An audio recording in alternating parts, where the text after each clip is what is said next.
Hello everyone! Today's video is about changing an integer to a floating point number. If you divide an integer by another integer, we will get a floating point number. Python language will automatically convert the result to a floating point number for you. For example, if we have a variable named num1, we put in it value number 10.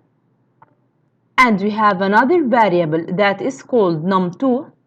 We put in it a value number 3. So to declare the result of a division as a floating point number, we need to have a third variable. We call it, for example, num3. So we put the variable num1 and divide it by variable num2.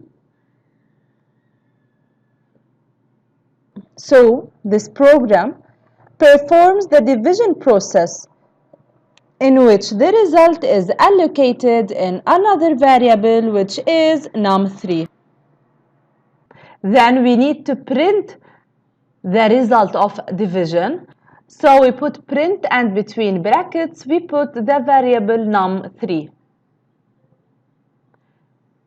So it will print to the user 3.33. We don't need to declare variable and other types to use to get the result of floating point number. We just divide them and the Python program language will show up the results for us.